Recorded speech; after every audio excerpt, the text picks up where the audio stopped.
Esta sessão, na qual estão presentes alguns alunos nossos e também um público em geral, que aliás agradeço a vossa presença, esta sessão visa sobretudo dar visibilidade ao que se pode fazer no contexto dos sistemas de informação geográfica ao nível municipal ou com os dados que se produzem de âmbito municipal e para esse efeito convidámos dois colegas nossos, investigadores do Centro de Investigação Interdisciplinar de Ciências Sociais, que é o SIX Nova, que é o Jordi Noff e a Liliana Pascoeiro, para nos trazerem, digamos assim, projetos com os quais estão a trabalhar.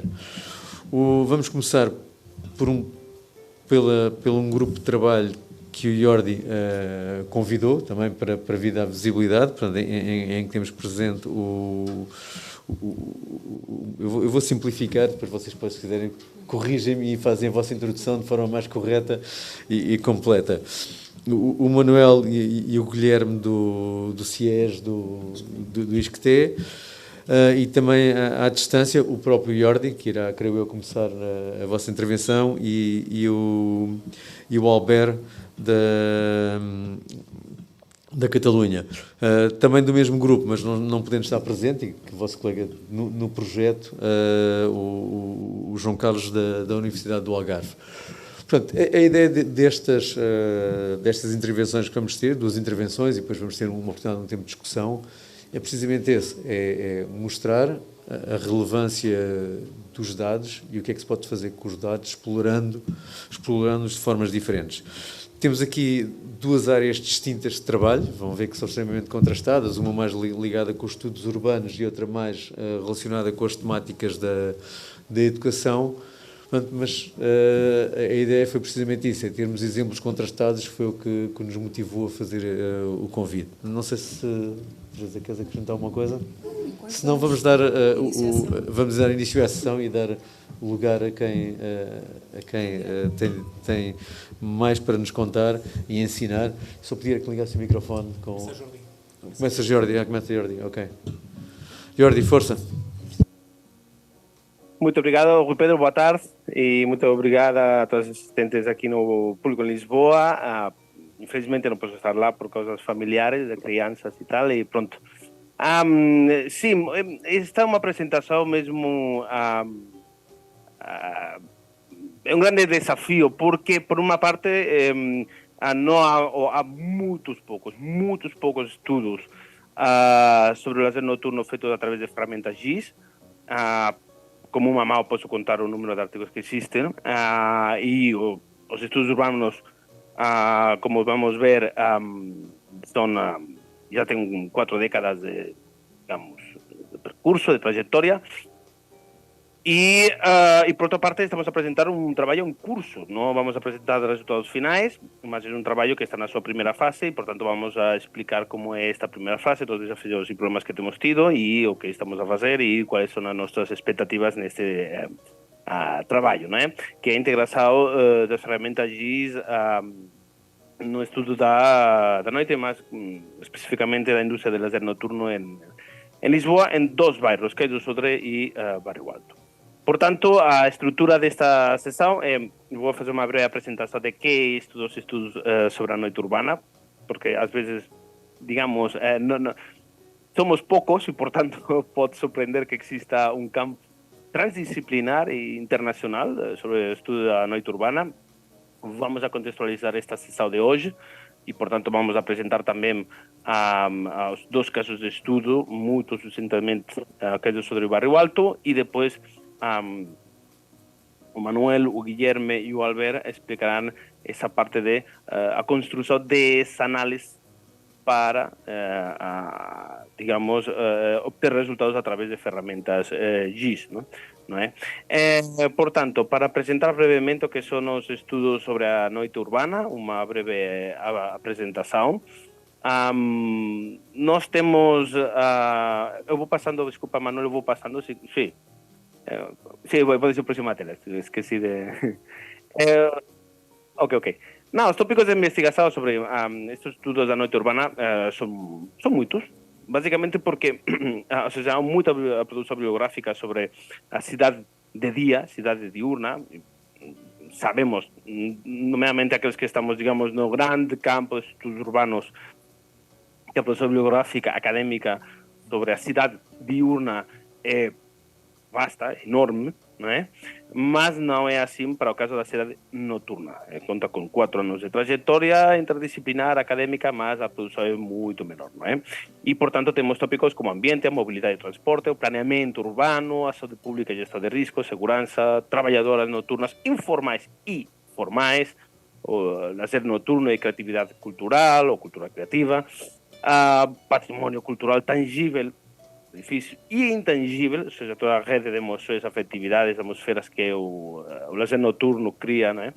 E que os participantes dessas atividades produzem e reproduzem, e, portanto, também uma dimensão intangível da noite, não é?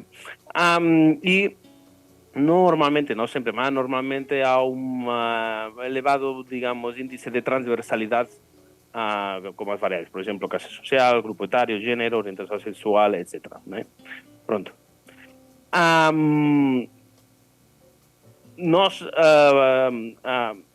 O Manuel coordena a International Night Studies Network, que é a primeira rede internacional de académicas e académicos sobre a noite, e do norte global, do sul global e do leste global.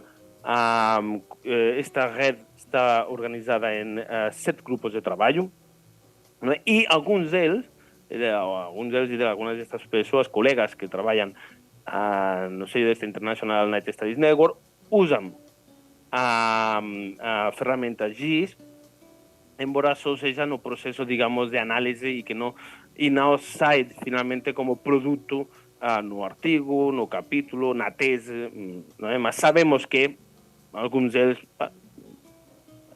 têm vantagem, digamos, das potencialidades das ferramentas GIS, não é? A próxima tela. Então, este campo transdisciplinar dos estudos sobre a noite urbana está formado por várias disciplinas, como, por exemplo, direito, arquitetura, geografia, história, antropologia, literatura, sociologia e outras mais. Mas, próxima tela, por favor. A coisa mais interessante deste campo interdisciplinar dos estudos da noite urbana é que, efetivamente, é interdisciplinar. O que é também um grande desafio, né? Porque não é tão fácil, digamos, trabalhar com rigor e com solidez. As coisas são mais difíceis de construir, nomeadamente os enquadramentos teóricos, conceituais, não é? Até metodológicos. É mais complicado, mas os resultados são muito mais interessantes, muito mais potentes, fortes, não é? Próxima tela, vamos já para a contextualizar rapidamente. Isto da noite urbana, como já referi anteriormente, temos umas 4 décadas de trajetória, e a sua origem tem no Reino Unido no final dos anos 70, que havia uma grandíssima crise urbana, social e econômica, e quando eu estou a referir à crise urbana, estou a referir, digamos, ao processo de degradação dos centros das cidades inglesas, como estas fotografias de Sheffield e Londres, por exemplo. A próxima tela, por favor. E os últimos anos da Margaret Thatcher e o primeiro do governo de John Major criaram como uma equipa, uma task force, para ver como é que podiam revitalizar os centros urbanos das cidades da Inglaterra, não só Londres, mas todas as outras cidades, não é? Newcastle, Manchester, Birmingham e outras tantas, não é? E contactaram como uma consultoria, a Comedia Consultancy, que faz parte da Fundação Gulbenkian, da matriz da Fundação Gulbenkian, e então o Charles Landry e o Franco Bianchini foram aqueles que criaram o conceito 24 horas, a cidade aberta 24 horas. Isto é, de facto, próxima tela, por favor, porque, que foi aquele relatório de Out of Hours Project, porque abrir a cidade 24 horas significa também ter meios no terreno de segurança. Ou seja, a atividade permite continuar a ter aberta a cidade e também ter, digamos, entre outras estrategias de policiamento na rua. Né? Atenção, digo isto porque, próxima tela, por favor, porque o inquérito que foi feito para este relatório, efectivamente, máis da mitad das persoas, máis da mitad das mulleres no Reino Unido non conseguían sair á rua por medo. Então, era unha situación mesmo complicada. Non é? E, por tanto, unha das primeiras estrategias, está aí o cuadrado aí vermello, non é? Foi a animación cultural, non é? Destos centros urbanos que nesa altura eran mesmo perigosos. Non é? Próxima tela, por favor. Por tanto, despois de esta estrategia, non é, que adoptou o goberno de John Major, teve un suceso espectacular, é coñecido no Reino Unido, mas tamén foi replicado noutros países, tanto do norte como do sur global, e do leste global tamén, e hoxe temos, por exemplo, aquí estas fotografías do ano 2017 na área do Cais do Sodré. Até en Lisboa funcionou tanto que até temos problemas, non é? Problemas relativamente a gobernanza da noite urbana na nosa cidade. É unha máquina de expresión popular, unha máquina de facer diñeiro, non é? Rende moito para o horario público da Cámara Municipal de Lisboa, mas tamén ten uns impactos negativos visíveis, significativos, mesmo que colocan uns desafíos fortes, nomeadamente agora, noticias recentes de Cámara Municipal fez unha declaración, faz unha queixa da Asociación Aquí Mora Xente que non é exequível fiscalizar o horario de funcionamento dos bares do Cais do Sodré do Barrio Alto. Por tanto, a cosa está mesmo complicadísima, non é? A próxima tela, por favor. E agora, por tanto, refería ao Barrio Alto, refería ao Cais do Sodré, rapidamente para o Barrio Alto e o Cais do Sodré. Próxima tela, sí. Claro, aquí o que temos son dos barrios históricos, icónicos da cidade de Lisboa. Digo icónicos porque foron así vendidos nas inúmeras guías turísticas que foron producidas nas últimas 2-3 décadas. Na parte da esquerda, a Rúa Atalaya, tanto do Portas Largas, acho que a fotografía era do anos 30, xo eu, do Arquivo Municipal de Lisboa, e a Rúa Atalaya no setembro de 2019. Por tanto, a mudanza é significativa. Rúa Nova de Carballo, hoxe coñecida famosamente como Pink Street, lá ao fundo a dereita o Bar Europa, e o Bar Jorge, máis que abriría despois. Tamén esta fotografía do inicio dos anos 40 e a fotografía de baixo do ano setembro tamén de 2019. Efectivamente, foran áreas que os planos pormenores de urbanización, que é do Barrio Alto da Vica, e non un plano pormenor para o Cais do Sodré, mas a estrategia de revitalización indicaron a restauración, a animación nocturna como motores de transformación urbana, como motores de regeneración urbana, como motores de revitalización socioeconómica. Por tanto, un papel importante, digamos, das autoridades públicas, non é? Aquí, próxima tela, por favor. Aquí o noso grande desafío, nós, o Leginites, o grupo de investigación Leginites, temos traballado en termos cualitativos ao longo da nosa existencia, digamos así, de 2014, non é? Mas o grande desafío que temos agora é como podemos mapear o intenso dinamismo do lazer nocturno en Lisboa, nomeadamente nestes dos barrios, Barrio Alto, Cais do Sodré, non é? Porque a Cámara Municipal de Lisboa, e foi confirmado por fontes os asesores do antigo vereador Duarte Cordeiro, a Cámara Municipal de Lisboa non dispõe de cualquier tipo de base de dados. Non dispõe, non sabe. A frase exacta foi: non sabemos cuántos locais existen. Por tanto, primeiro é inacreditable, e en segundo lugar é un grande desafío para nós e os investigadoras e investigadores. Vamos a crear unha base cartográfica dos establecementos de lazer nocturno en Lisboa, e vamos comenzar por estos dos barrios, non é? Agora o Manuel, o Guillermo e o Alberto vamos explicar como é que estamos a traballar. Uma vez que já avançaste, não? Volta atrás. Sobretudo porque estamos a falar de situações tempo-espaciais irrepetíveis. O que acontece numa noite, acontece nessa noite, e não podemos voltar para trás. Mais para frente, a coleta de dados georreferenciais, dependendo do que nós queremos investigar, obviamente vamos a optar por una serie de dados u otros. Como decía desde el inicio, un sociólogo, esto me cuesta mucho de decir, mas pronto é o que há. Muchas veces vamos a sacrificar esos dados sociodemográficos, vamos a utilizar simplesmente dados provenientes dos propios sensores que a Cámara, por exemplo, aqui em Lisboa, tem presentes no território. Pueden ser varios sensores o podemos mesmo utilizar dados privados cedidos por organismos. Por exemplo, recentemente participé en un estudo en que se utilizaba dados provenientes da compañía francesa Orange.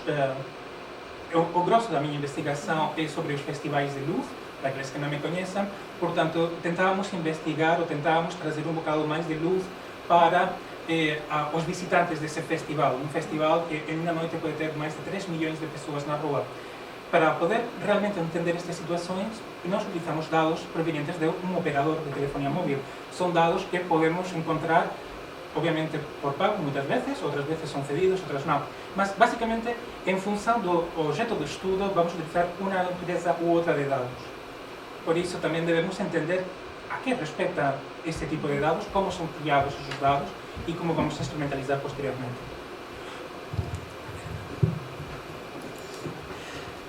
Esos dados son importantes de saber entender como funcionan, porque obviamente requieren una serie de mecanismos de estudo y de manipulación diferente.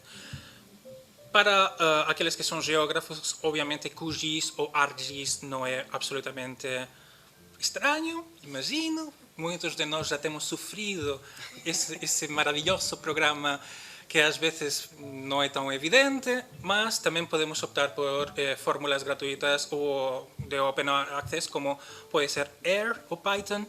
Obviamente também não é das competências de muitas pessoas, novamente dizer que devemos treinar-nos um bocado antes da construção, porque mesmo a utilização destes softwares implica, tem alguma repercussão na criação dos nossos instrumentos de recuperação de dados.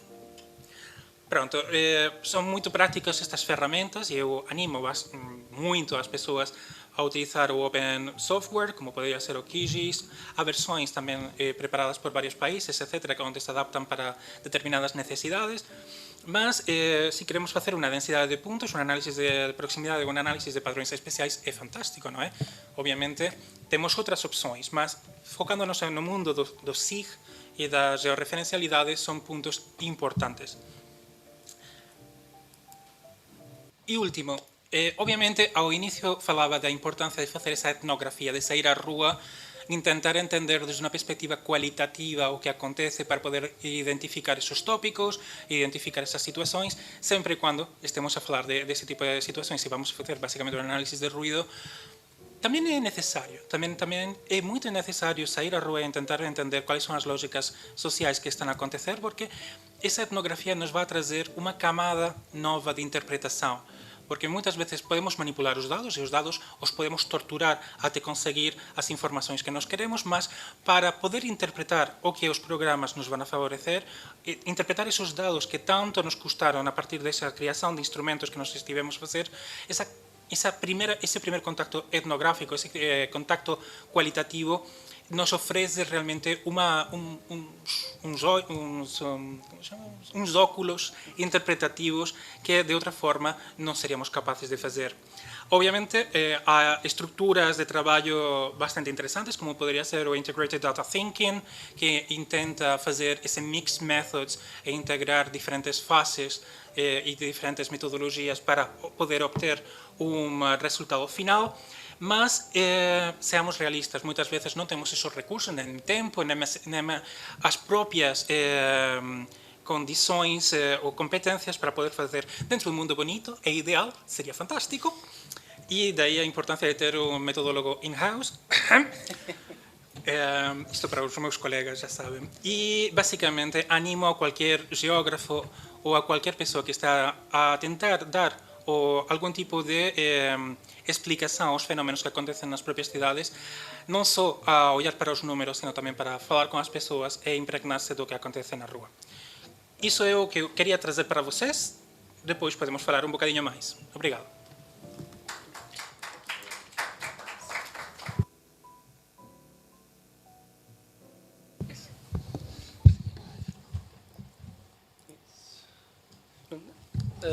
Antes de mais, boa tarde a todos e a todas.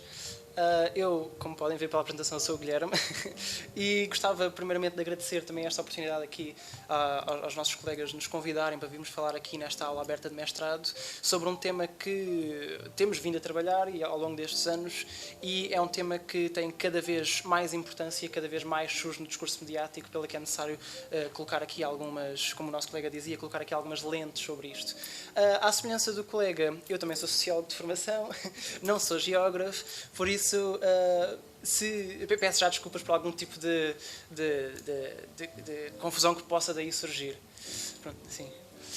Eu vou-vos falar agora aqui de uma parte um bocadinho mais prática, a perspectiva de campo, ou seja, como alguém que vai efetivamente para o campo e que trabalha com as pessoas, fala com as pessoas.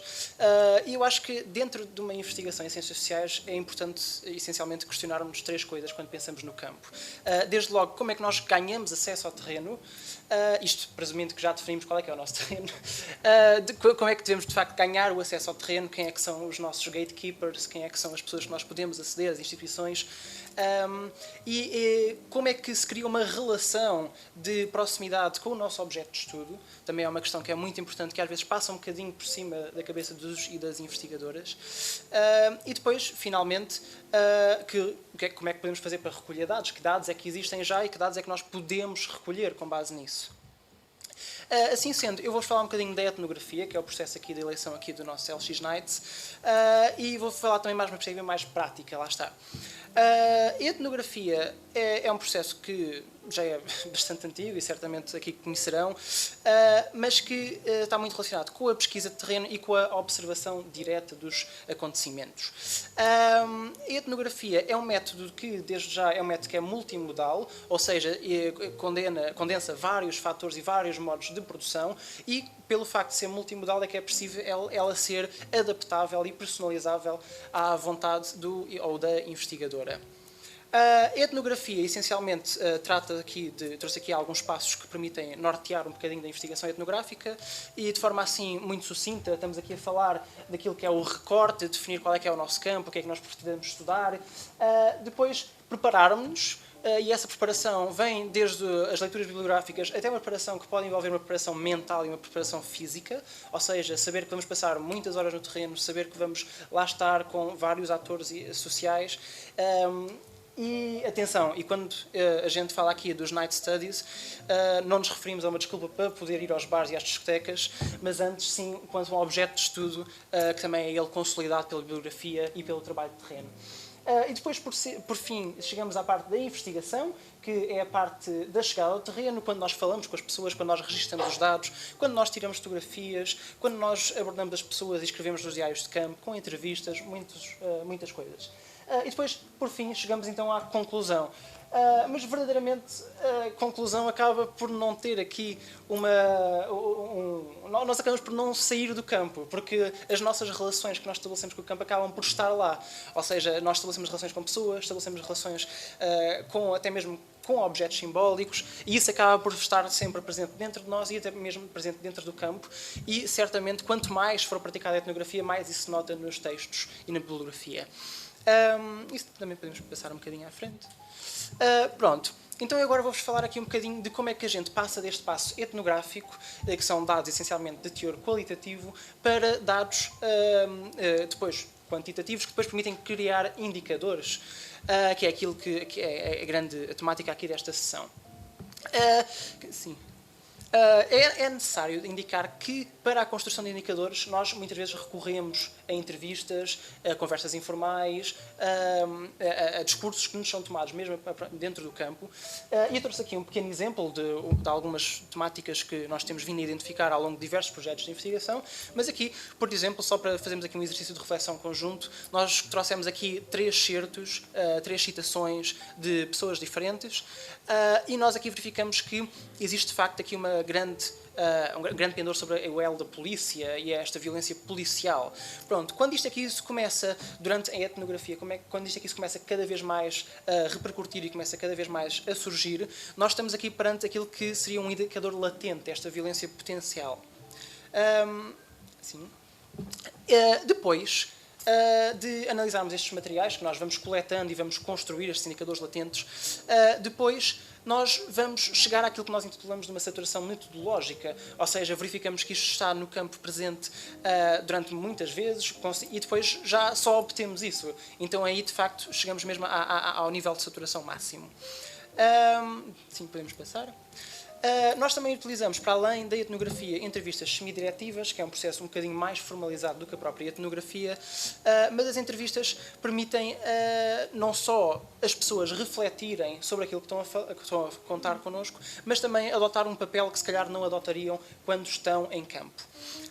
As perguntas acabam por estar muito elaboradas dentro de um guião, que normalmente aqui nós aplicamos um guião mais semi-estruturado, em que nos permite navegar entre o esquema de pensamento das nossas pessoas. Aqui as entrevistas passam por um processo um bocadinho semelhante àquilo que eu já descrevi. Nós começamos por analisar de forma sistemática não apenas os registros textuais, mas também os registros visuais e auditivos que nós também coletamos, quer sejam elas através dos diários de campo, quer sejam fotografias, quer sejam através de gravações das próprias entrevistas. Identificamos tópicos recorrentes nesses mesmos processos e salvo dizer que é importante considerar as condições que levaram a pessoa a indicar isso, para construirmos depois, sim, os indicadores. Torna-se também muito importante, e este é um passo que, uma vez mais, às vezes passa um bocadinho por cima da cabeça dos investigadores e das investigadoras, que é a parte da validação da informação.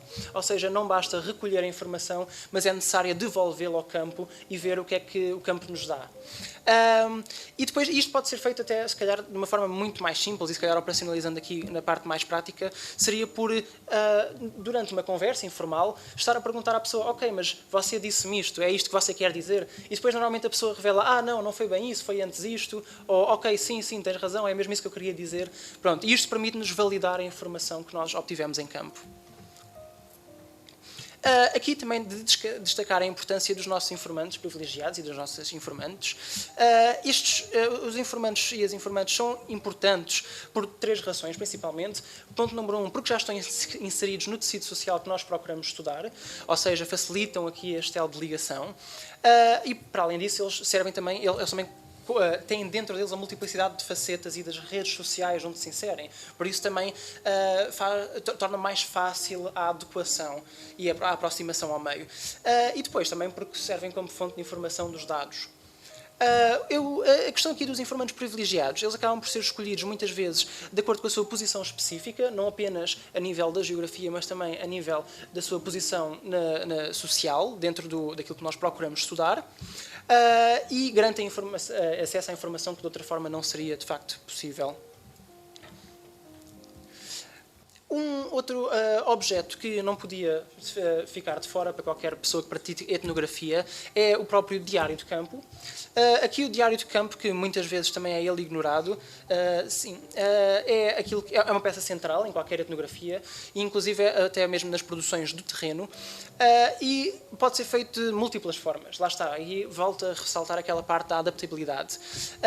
Podem ser diários de campo, podem ser virtuais, podem ser diários de campo escritos, como vimos há bocadinho nos exemplos, e os diários de campo podem estar organizados de múltiplas formas. Aqui nós trouxemos alguns exemplos, também têm vindo a ressurgir nas nossas investigações, e podem estar, por exemplo, desde comentários informais, até aquilo que nós chamamos de os gossips, não é? Que também revelam muito sobre a própria realidade social. Depois, conversas que as pessoas têm, inclusive fora de contexto de entrevistas, comentários, e estes diários de campo são... Para os diários de campo, para a sua elaboração, é importante pensarmos desde logo quando é que nós devemos escrever e como. Porque se nós efetivamente levarmos um caderno e uma caneta para a noite de Lisboa, aquilo que nós vamos ser confrontados normalmente é ok, vocês fazem parte da ASAI, ou então o que é que vocês andam aqui a fazer, são polícias infiltrados, pronto. E isso acontece com mais frequência do que aquilo que vocês podem pensar. Por isso também é importante pensar quando é que se pode efetivamente escrever, e então é aqui uma gigajoga entre o nosso esforço de memória daquilo que nós nos lembramos e aquilo que podemos efetivamente objetivar no diário de campo. Depois, outras estratégias também podem ser por utilizar cores diferentes quando estamos a escrever, por exemplo, utilizar uma determinada cor associar a um determinado tema, utilizar determinadas cores para indicar faixas etárias, pronto. Isso depois fica à mercê de cada pessoa. Eu venho também aqui introduzir agora um bocadinho alguns desafios, para além destes da ASAI que eu acabei de mencionar, alguns desafios que têm vindo a ressurgir aqui nos estudos da noite, e eles surgem essencialmente devido à natureza sociotemporal do nosso objeto de investigação. E tratam-se de atividades que normalmente são consideradas mais sensíveis, tratam-se de atividades mais tabus ou até mesmo atividades privadas, quando se tratam, por exemplo, de economias informais, até mesmo atividades ilícitas, pronto. E como podem perceber, é um ambiente que tem alguma dificuldade no que toca a chegar ao tecido social. Aqui trago alguns exemplos também, para não alastrar muito esta sessão e o tempo que nós temos aqui, alguns exemplos de desafios que têm vindo a se tornar cada vez mais ressurgentes nos estudos da noite em Lisboa. O primeiro de todos é o que toca à obtenção do consentimento informado, quando estamos a falar de pessoas que às 4, 5 da manhã muitas vezes estão sobre o efeito de vários tipos de substâncias, quer sejam elas álcool, drogas, etc. Pelo que isso é um desafio, é um dos desafios principais, até arriscaria dizer. Depois temos dificuldades no que toca à gravação, porque os ambientes são muito escuros. Se a pessoa quer entrar para dentro de um bar para tirar fotografias, existem técnicas adequadas para o poder fazer, e isso também tem que ser aprendido com o tempo. Muitas vezes existe a necessidade de justificar a nossa presença no terreno, ou seja, como eu disse, explicar que efetivamente não somos da ASAI, e ultrapassar efetivamente, ultrapassar aquilo que seria o outro, ou seja, também é um que também ressurge com muita frequência, ou seja, ultrapassar aquela polaridade entre o eles e o nós os investigadores, e eles, as pessoas que nós procuramos estudar. Mas pronto, assim de forma muito sucinta, termino aqui a minha parte e passo a palavra aqui ao nosso colega Alberto. Olá, boa tarde.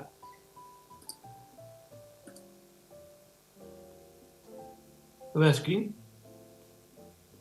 Ok, quanto tempo tenho, mais ou menos? 2 minutos. 2? Ok. Obrigado por tudo. Okay, so yeah, I need to go for English because my Portuguese is really poor and I don't want for you to stop the call. So yeah, so I'm Alberto Cedo. I am now working in the University of Barcelona, Autonomous University of Barcelona. So I'm the cartographer in the house, let's say, the engineer. Yeah, I'm going to put the presentation here.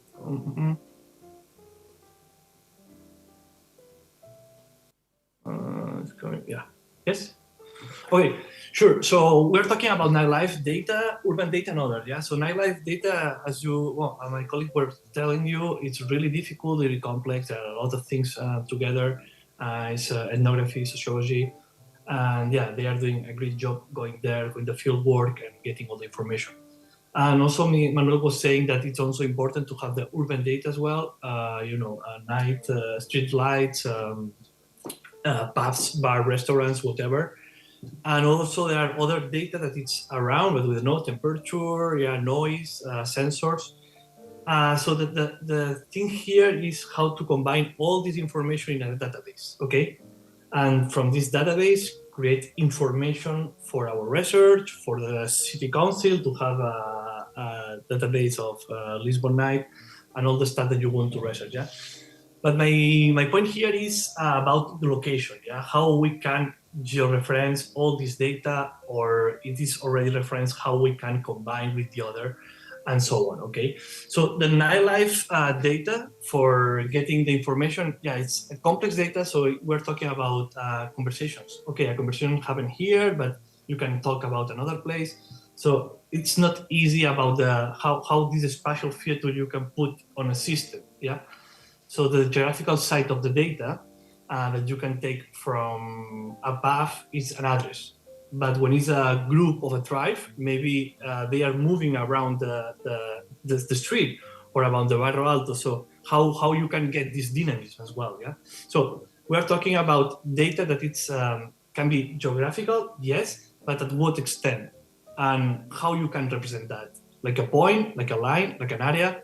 So there are different questions here that needs to be solved, and also is referencing to Manuel about the goal of what you want to do, yeah, because there are people here so I know Jordi was doing a paper about a nightclub, so we're talking about nightclub like a context, so this is an area, but when you put on a map, it's a point. So we're talking about things that can be relevant when you are creating this database, okay? So yeah, this is, I'm going to skip that because it's just how to get examples, how to get the points or the longitude and latitude from OpenStreetMaps and Google Maps. But yeah, I think we can skip that. Now, yes. So yeah, and also we have also urban data from the municipality. We have Geodados, okay? So it's available data that we can take from the source and put on our map. So this is great and it's already prepared, and it depends on the goal of the research and the availability of the data. If it's open, it's not open, okay? So we have open data like OpenStreetMaps that you can download things, private data like Google Maps that you have to pay to download things. So all these things also are important about the complexity, how you get the data, and also about the money. So if you don't have money, you don't have funding, you cannot download data. And also we have the institutional thing. INE, if you want statistical things, so you can go for the mother, of the statistics in Portugal. So, and also there are crowdsourced data that it's not maybe that complete, but also can give you important inputs that maybe the statistical data is not, and the platform itself is validating the data. So, there are some examples that some building or some bridge was before in the crowdsourced data that in Google Maps, for example, or so these are things that to take into account as well.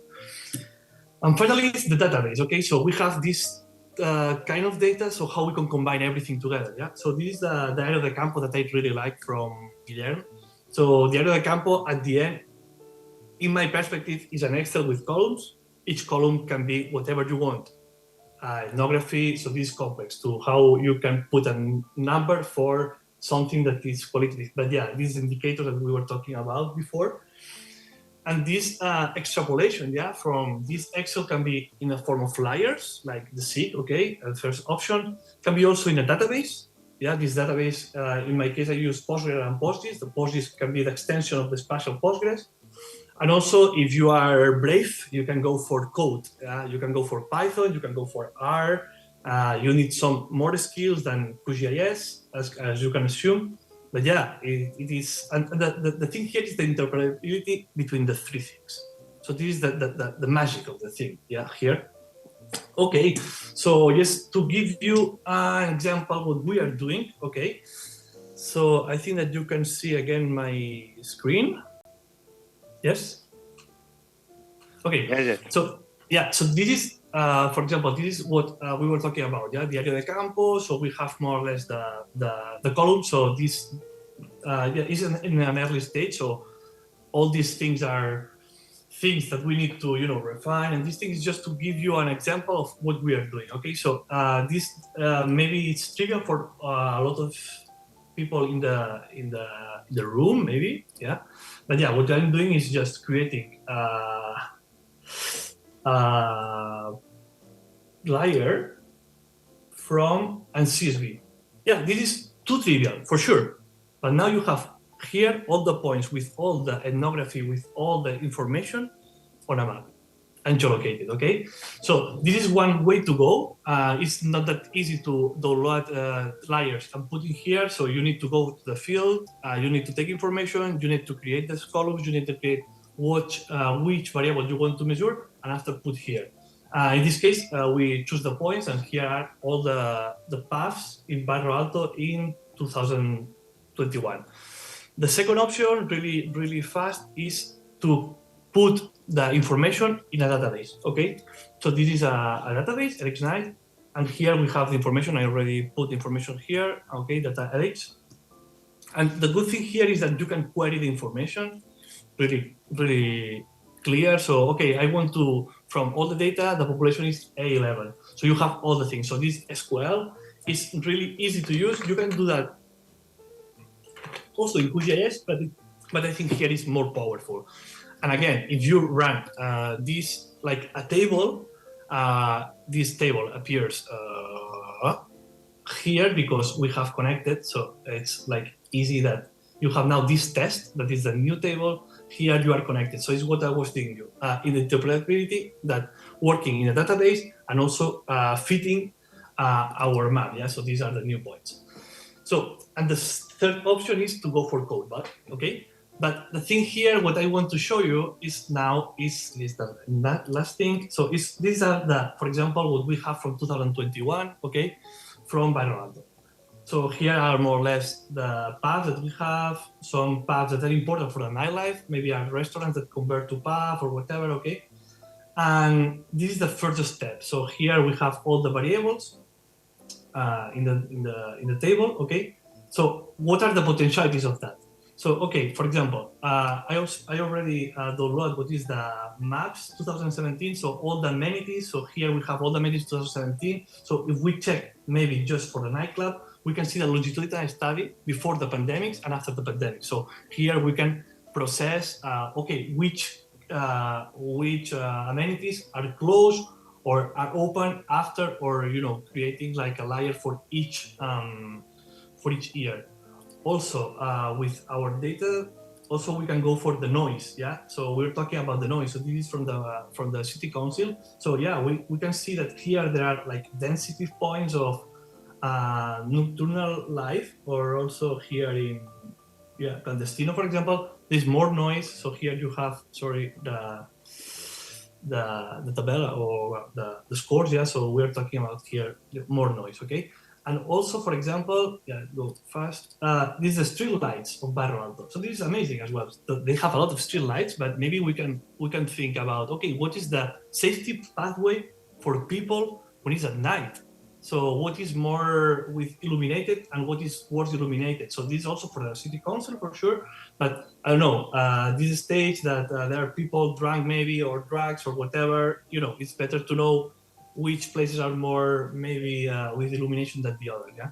So this is more or less really, really fast. What we are creating here, we are just in early stage to putting all together, to creating indicators, and to also retrieve information from another sources in order to go for a proper database of the night of Lisbon, nightlife of Lisbon. So this is more or less my part. I stop to share.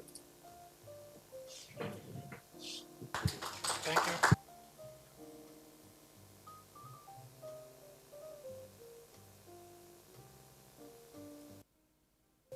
Sim. Ok, obrigado pela vossa intervenção. Acho que fazemos agora aqui um breve período para questões.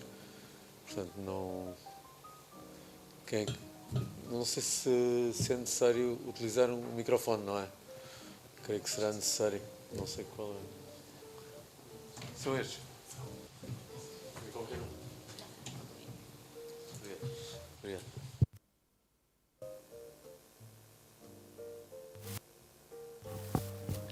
Boa tarde. A minha pergunta era para o Guilherme. Em relação à validação da informação, quando se a obtém, quando se fazem as perguntas de validação da informação, as pessoas podem achar que estão a ser julgadas pelas afirmações que fazem e acabarem por mudar de resposta. Nesse sentido, ou nesta perspectiva, esta etapa não poderá ser prejudicial para a investigação? Obrigado.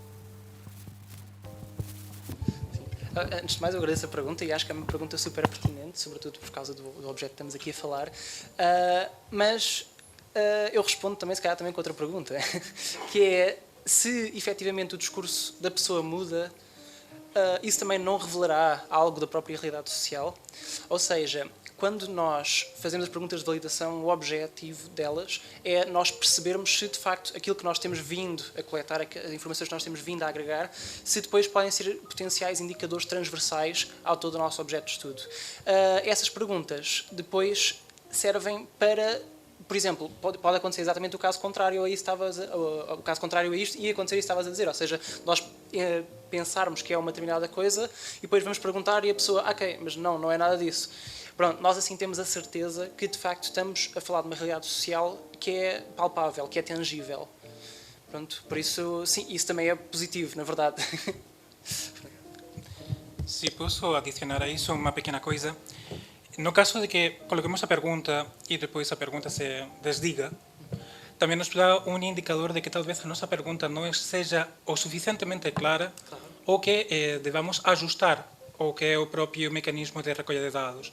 Portanto, não podemos deixar de considerar essa nova resposta de uma forma ou de outra. Mas temos que ser flexíveis e, obviamente, também devemos aplicar o que são as éticas de investigação e os nossos próprios códigos deontológicos, seja de geografia, seja de sociologia, seja de onde for. E se a informação, obviamente, é consistentemente radical e fora de lugar, muitas vezes também podemos tirar essa resposta das nossas bases de dados. Nós também temos que ter consciência de que muitas vezes vamos a ter respostas que não são certas, respostas ambíguas, respostas que são propriamente mentira, porque está a questão da desiderability, que é o facto das pessoas tentar agradar a pessoa que está a fazer o inquérito.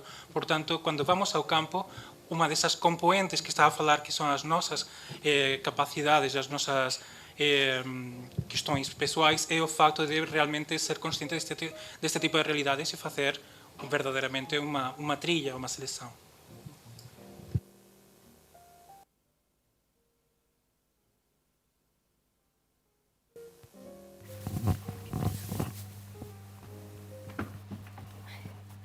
Olá, boa tarde. Tenho uma questão para o Manuel. Penso que foi o Manuel que falou disto. Sempre que vão ao terreno e que fazem aquela fase inicial da etnografia, na investigação do terreno, fazem uma estimativa do número de vezes que é necessário lá ir, fazem-no durante quanto tempo, se isso é decidido antes ou se é decidido só durante o processo. E depois também, quando falou em informantes privilegiados, que tipo de pessoas ou de funções é que têm? Obrigada. É uma muito boa pergunta, por acaso. Mas eu acho que vamos a responder os dois, não é? Porque há coisas que se misturam. Novamente, as perguntas iniciais de investigação. Uma das perguntas é quanto tempo tenho disponível. Imaginemos que um organismo em particular, por exemplo, uma associação de vizinhos do bairro Alto, nos contacta para fazer um levantamento de informação específico sobre uma coisa, não é? Por vezes a investigação que podemos fazer não tem essa dimensão ou essa profundidade etnográfica que nós gostaríamos de ter. Aqui entraríamos uma enorme... Se houvessem aqui antropólogos, teríamos aqui uma discussão muito interessante, não é? Podemos fazer microetnografias, ou etnografias express, como estão a falar agora os americanos. Obviamente, estamos a falar de uma primeira fase muito exploratória, e como estudo exploratório, implica uma série de questões, mas obviamente nós tentamos sempre garantir que a nossa presença no território garanta minimamente as condições para produzir esses indicadores que depois podem ser materializados na investigação. É uma resposta parcial, eu já sei o que vamos fazer, mas também devemos pensar que o LX Nights está sobre o território, está presente nos 2 bairros e outros bairros mais há mais de 14 anos, portanto, não é uma etnografia pontual, podemos falar que já temos todo um trabalho etnográfico realizado ao longo dos anos, mas que em determinadas situações fazemos uma intervenção ou um recorte particular com uma presença maior em um determinado território. Por isso, podemos dizer que é uma etnografia dos fluxos e uma etnografia dos lugares, não é? Mas, sim, basicamente depende da situação. Sim. E se me permite depois também acrescentar, acho que para além disso, também parte muito da capacidade do investigador ou da investigadora se preparar para o próprio terreno. E são questões que depois surgem das leituras e da revisão bibliográfica, pronto, e daí a importância também de pensar sobre esses temas.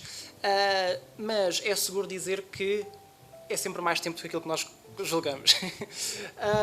E relativamente à questão dos informantes e das informantes privilegiadas, torna-se importante também dizer que apenas é possível perceber, sobretudo no que toca agora aqui à noite em particular, apenas é possível perceber quem é que podem ser os potenciais gatekeepers depois de estar no terreno.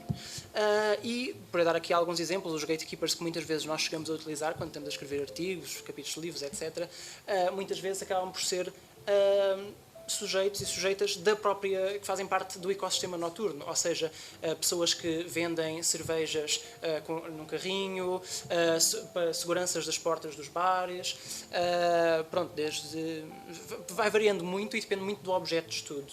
Mas é preciso mesmo, lá está, esta parte etnográfica para perceber quem é que nos consegue dar uma quantidade de informação que nos seja suficiente para aquilo que procuramos fazer. Sim. Eles falam facilmente com vocês? Estão abertos? Mais ou menos. Depende do tipo de informador, depende do que nós queramos saber, não é? Há informadores de todo tipo, trabalhamos com pessoas que respondem a múltiples naturezas, a múltiples roles dentro do ecossistema nocturno, não é? Há pessoas que são muito mais difíceis de aceder, não é? Por exemplo, se estamos a falar de economias paralelas, ou não quero falar ilegais, mas pronto, também. Essas pessoas são muito mais difíceis. Curiosamente, na minha primeira pessoa, por ser estrangeiro, por ter este sotaque, muitas vezes é mais fácil, porque não se me associa tão facilmente a figuras de polícia. Muitas vezes se me associa a figura de turista. Portanto, se vamos para umas economias submergidas, é o turista que quer consumir. Então, esse primeiro acesso é muito mais fácil. Ou se me vê mais inofensivo até que os próprios locais, não é? Porque nunca se sabe a relação que um local pode ter com determinada figura de poder. Por isso também, essas são características também do investigador que são muito boas, que são muito importantes. E outros, obviamente, depois temos que pensar nos nossos informantes privilegiados e os seus interesses. Porque eles têm a sua própria agenda também. E devemos de pensar nisso também. Não são pessoas, não há informação neutra em nenhum momento, por isso também devemos de plantear-nos muitas vezes o que nos é dito, como nos é dito e por que nos é dito, não é? Isso implica uma reflexividade muito importante por parte do investigador e daí a questão positiva de ter um grupo de investigação com diferentes experiências, com diferentes trajetórias profissionais e, obviamente, aqui temos de fazer-nos também um bocado de o que nos estão a dizer é verdade, ou por que nos está a dizer isto, ou é para o turista ver, não é? No meu caso, não é? Mas há muitas vezes que são impossíveis, por outro lado. Há outras pessoas que são impossíveis, ou há informantes que se oferecem muito facilmente, mas que às vezes não são o que nós procuramos, que também é importante também ter isso em mente. Lembrei-me de uma questão que eu tinha lá, mas tem a ver com o facto do género. Ou seja, ser um homem ou uma mulher a fazer essas questões à noite, deve ser diferente, certeza. E não só o género, sino também, me atreveria a dizer, outras questões, como a orientação, também pode ser muito interessante, pelas questões de acesso a determinadas culturas ou subculturas, mesmo que não gosto, e isso sou sociólogo, imagina. Mas sim, o grupo do X-Nice também tem mulheres nessas situações e somos super abertos e se alguém tem interesse em participar dentro das investigações do X-Nice, estamos mais que abertos para acolher estas investigadoras e investigadores. E sim, a questão de gênero é super importante e há informações que nós como homens não podemos ter e pronto. Sim. Não podemos, ou se calhar temos mais dificuldade. Sim.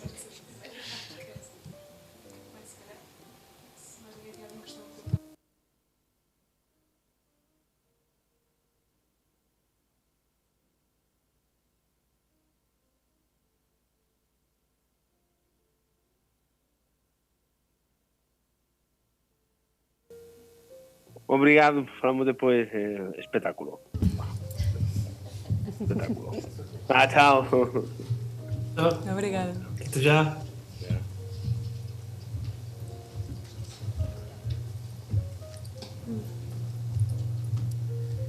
Tens que colocar aí a tua apresentação.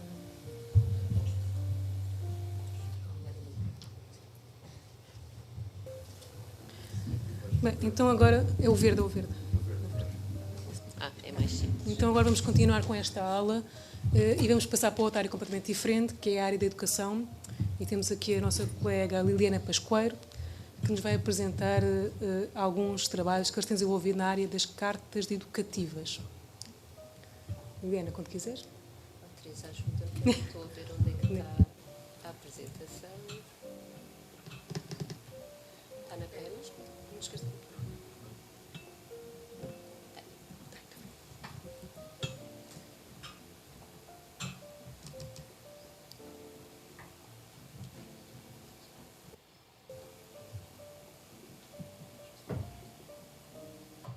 Desculpem lá.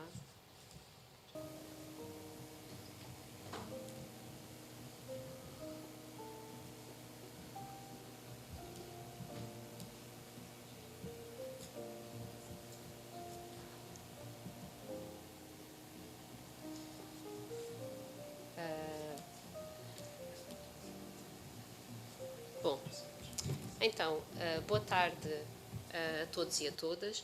Como a Teresa disse, esta apresentação é um bocadinho diferente, até porque a natureza dos projetos são completamente diferentes.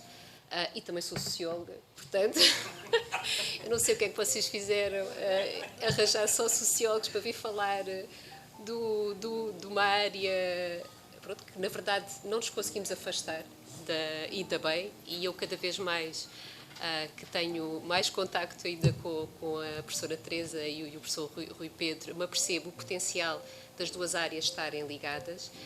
E o que vos trago aqui hoje, pensando, peço desculpa ao resto, mais nos nossos alunos da Geografia, é efetivamente perceberem como é que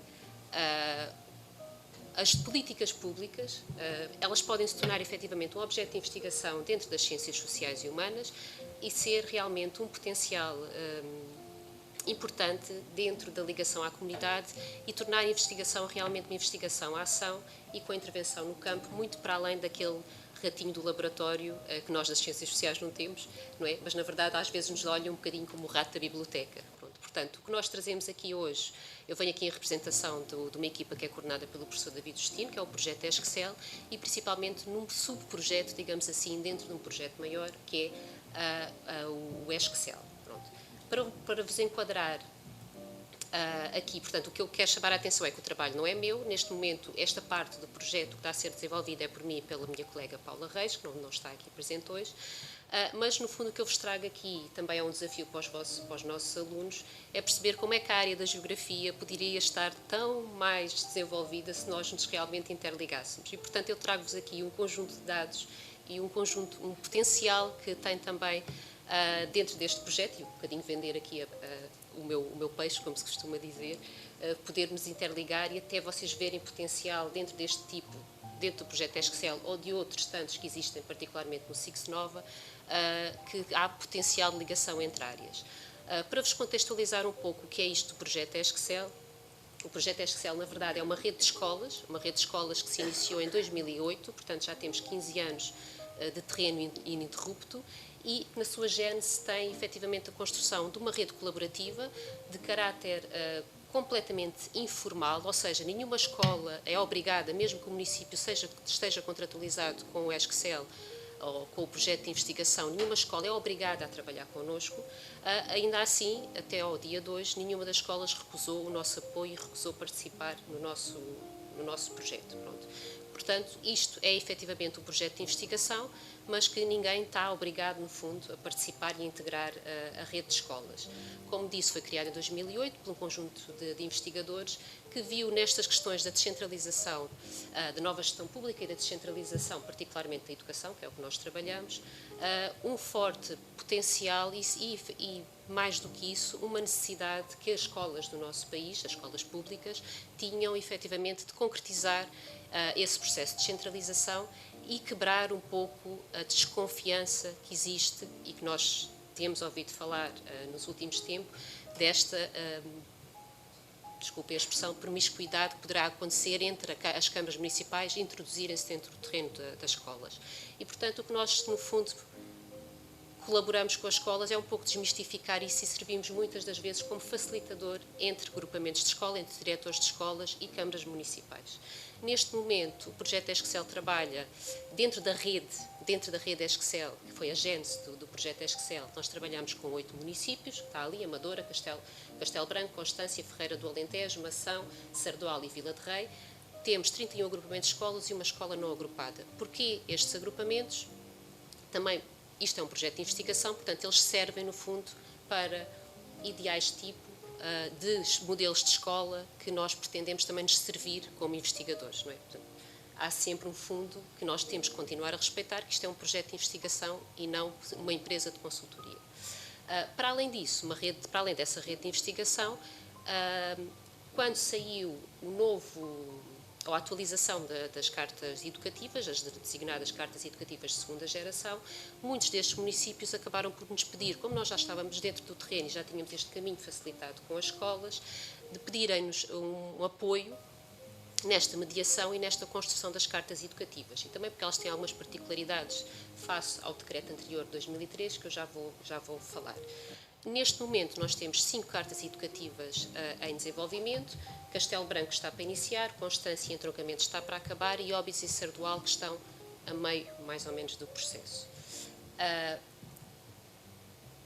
Para só contextualizar o que é isto do ESCCEL e quais são os nossos objetivos, os nossos princípios orientadores, também para desmistificar um pouco que nós não somos impulsionadores de rankings escolares, nem temos isso em mente, dizer-vos que o foco do ESCCEL é efetivamente uma dinâmica de melhoria das escolas, e quando falo em melhoria das escolas é sempre não esquecer do princípio de que as melhores escolas são as escolas que melhoram e não propriamente uma escola de média de 19 ou de uma média de 5, ok?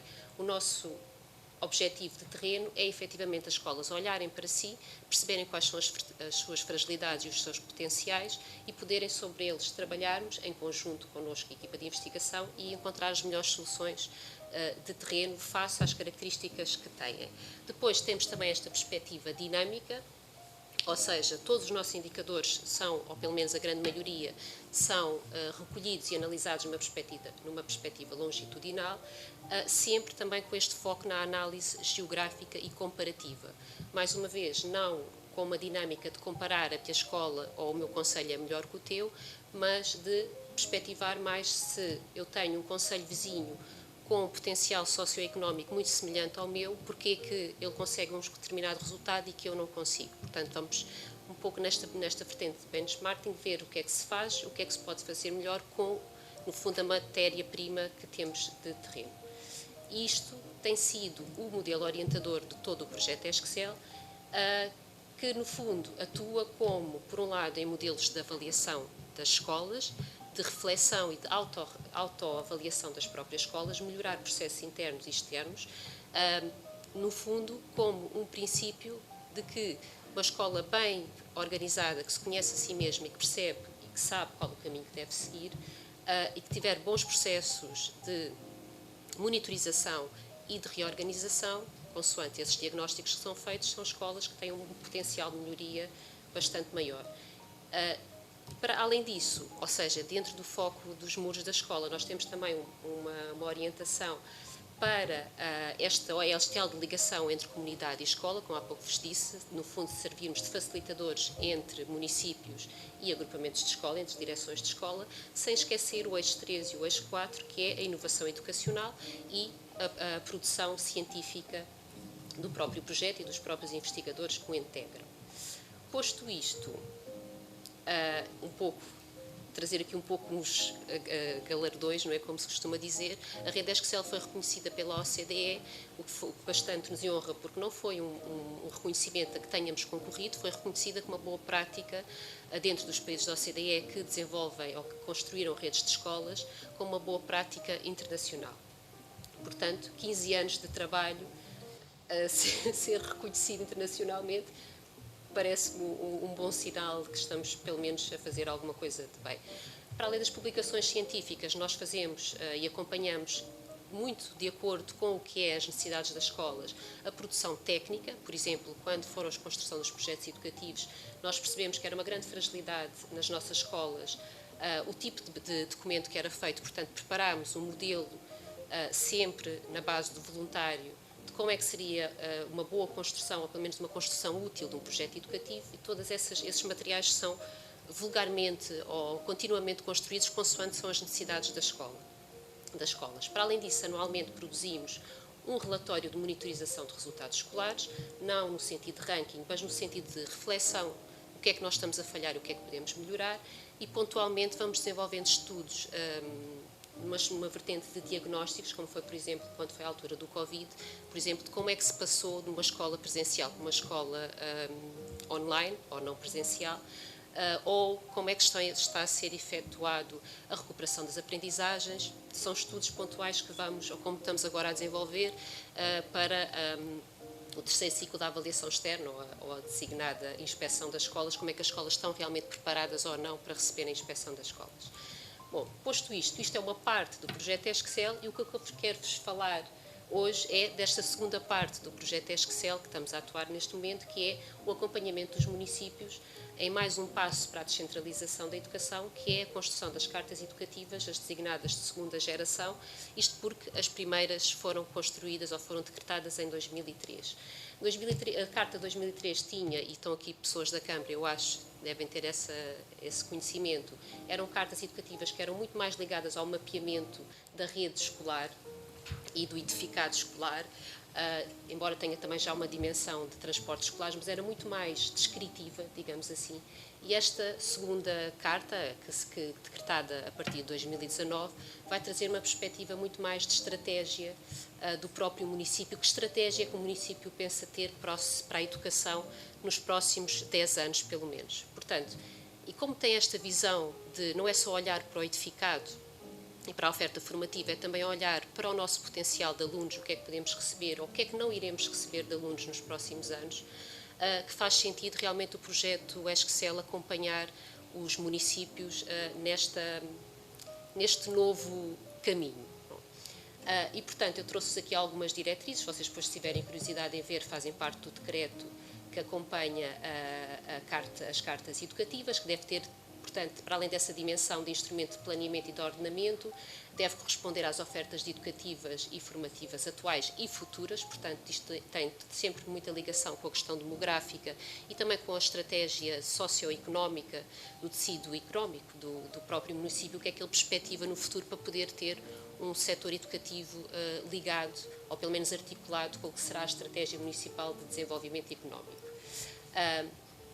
Portanto, depois vocês podem ver isto mais em detalhe, o ESCSEL integra principalmente esta questão de articulação entre o que é uma visão de escola e uma estratégia de escola e esta dimensão mais, digamos, mais territorial e de rede que já tinha a carta anterior. Para isso, nós construímos uma metodologia que visa responder às exigências do decreto, não é, da construção das cartas educativas, que é acompanhado também pelo manual para a construção das cartas educativas e que também sirva, no fundo, não seja só um documento de gaveta, não seja só um documento para aparecer no site das câmaras municipais de que, como está feito, arruma-se, mas que seja efetivamente um documento útil para o município, útil para as escolas e principalmente útil desta ligação entre os dois atores que não há volta a dar, não há como negar, vão estar cada vez mais dependentes um do outro. Portanto, o que é que nós, e também porque nós já acompanhávamos muito a construção dos planos estratégicos educativos municipais, portanto foi um mix entre o que é que são os desígnios da Carta Educativa a partir de 2019 e os planos estratégicos educativos municipais que acabaram por cair da legislação. O que é que nós começamos por fazer? Começamos por fazer um diagnóstico educativo municipal, que é sobre isto que eu vos vou mais detalhadamente falar. Temos uma segunda fase, que é a auscultação aos atores locais, porque muitas das vezes os dados escondem muita coisa que nós não conseguimos perceber simplesmente por dados, não é? São dados e, portanto, ouvimos, não todos, mas a maioria dos atores locais que têm participação ou têm ligação ao setor educativo, e depois montamos um documento que é um documento dinâmico, de linhas gerais da ação, que é partilhado com a Câmara e com os diretores dos agrupamentos de escolas para que se revejam nesse caminho de estratégia que está a ser desenhado. Nenhum dos documentos é lançado para a comunidade sem que esteja de acordo com a estratégia do município e com a estratégia dos próprios agrupamentos de escolas. Não é função do ESCSEL, nunca foi intervir ou contradizer ou contrariar o que é a política de cada um dos diretores, qual é a estratégia de cada um dos diretores de escola. E, portanto, às vezes é um trabalho difícil, não é?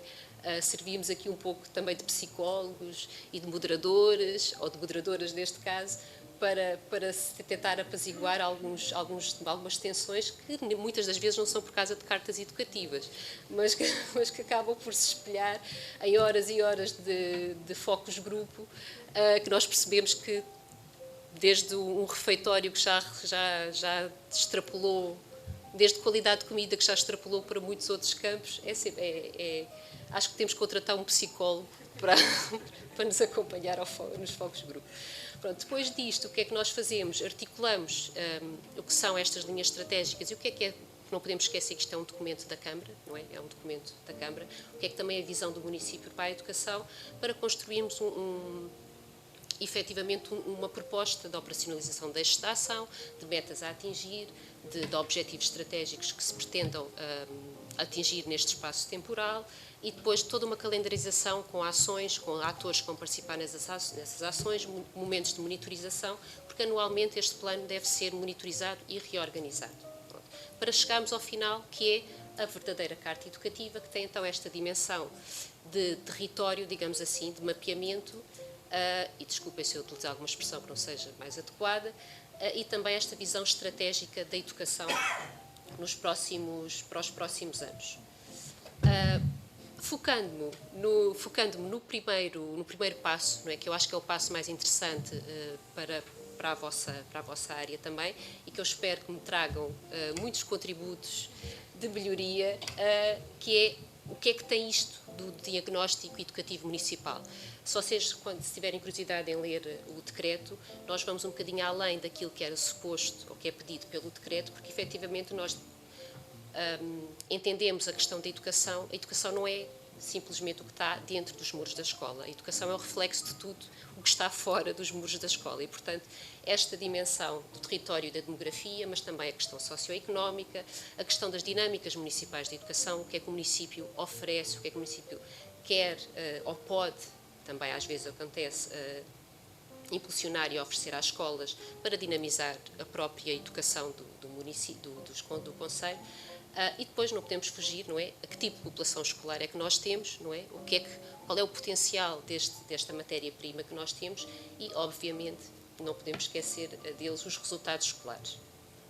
Portanto, e agora, o que eu vos queria aqui trazer era um pouco descrever o que é que nós montamos por cada uma destas dimensões que integram o diagnóstico educativo e municipal e pensarmos, se vocês quiserem aqui ou se vocês quiserem depois desta sessão, pensarmos no melhor modelo, pelo menos de representação geográfica do que é que poderão ser estas cartas educativas. Eu relembro, nós estamos a fazer para estes 5 municípios, mas todos os municípios do nosso país estão, se não já não a terminaram, estão em processo de reformulação de cartas. Portanto, têm um território que está ainda por construir, não é? E, portanto, têm todo um potencial à vossa disposição. Dentro da caracterização demográfica, dentro da caracterização do território demográfico, o que é que nós nos focamos? Eu trago-vos exemplos de cada um dos subcapítulos. Primeiramente, integrar o próprio município na região, não é? Não esquecendo que a dinâmica do ESCSEL é sempre uma dinâmica de não estamos fechados sobre nós próprios, nós temos que ver o que é que se passa ao nosso redor e perceber qual é que é o nosso potencial e a nossa diferenciação e, portanto, fazemos algum mapeamento que pode ser muito melhorado com o contributo também da parte da geografia sobre a população residente dentro da própria região e depois, olhando para o próprio município, como é que se distribui, digamos assim, a população residente. Para além disso, temos um grande conjunto de dados que são apresentados de forma numérica, visualmente não muito atrativos e que poderão ser muito, muito melhorados, dir-me-ão vocês que são os especialistas na área. Tudo isto depois vai-se decompondo, não é? Com a estrutura da população, com a representação de grupos etários, porque tudo isto faz parte da própria dinâmica do que é a carta educativa, não é? Sempre pensando numa dimensão prospectiva, o que é que poderá ser a nossa população daqui a algum tempo, e nós, neste ponto, não nos cingimos apenas à população escolar, cingimos também muito à capacidade que o município terá ou tem de atrair população em idade de ter filhos ou em idade de ter já crianças que possam integrar a escola. Isto porque, se vocês pensarem nos municípios que nós estamos a analisar, são municípios que ainda têm, tirando o entroncamento, têm o grande problema das escolas é não ter alunos. E, portanto, quando não temos ovos para fazer um omelete, é um bocadinho difícil. Portanto, a grande estratégia é isto. Como é que conseguimos atrair população e que tipo de população é que podemos ou queremos atrair. Depois temos também a questão das acessibilidades e dos transportes, dos movimentos pendulares.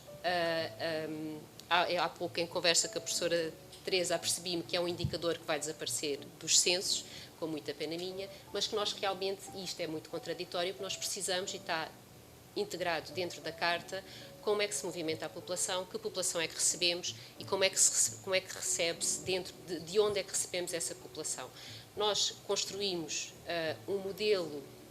No fundo, o que é que nos traz? Traz-nos a proporção de população residente que trabalha dentro do município para o qual estamos a trabalhar, digamos assim, e depois como é que ele se movimenta dentro do próprio território. São pessoas que simplesmente ocupam aquele espaço, mas não o utilizam em termos de trabalho e de escola, ou se é a população que reside e que utiliza aquelas escolas.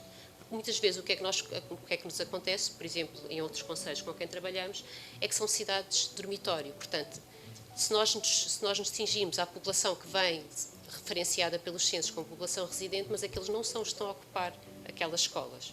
E encontramos isso também em Oeiras, quando temos população de Cascais que passa para Oeiras ou de Oeiras que passa para Cascais. Para além disso, tudo isto, no fundo, termina com a construção de projeções de população, e agora faço aqui uma pequena crítica ao INE, porque nós não conseguimos ter projeções do INE com o detalhe de concelho, mas sim de região, que de nada nos serve, porque esconde muita coisa, e, portanto, todo este trabalho, no fundo, é para sistematizar em termos de projeção de população e de projeção de população que tenha um descritivo muito fino, que é a população, o que é que se espera de população em idade escolar. E, portanto, o que é que nós fazemos? Fazemos, a partir dos recenseamentos, vários cenários, não é? Apanágio das projeções de população, o que é que poderá ser, no espaço de entre 10 a 15 anos, se não estou em erro, o que é que poderá ser a população do concelho. No segunda dimensão, eu não vou me reter muito sobre ela, é a dimensão socioeconómica, mas todo o tecido económico e empresarial é descrito, a população, que tipo de população é que temos empregada, que tipo de população é que está desempregada. Tudo isto afeta o território escolar, obviamente. A análise socioeconómica e o indicador socioeconómico, já vos vou falar à frente, que é um indicador construído pelo próprio projeto. Tudo isto nesta dinâmica de que a escola é tudo o resto que está, ou poderá ter influência em tudo o resto, ou tudo o resto que está à sua volta poderá ter influência. Dentro da terceira dimensão, que é as dinâmicas municipais para a educação, temos o que é o foco inicial das cartas educativas, não é? Que é a dimensão territorial e a ocupação da rede, com o nosso modelo arcaico de sociólogo,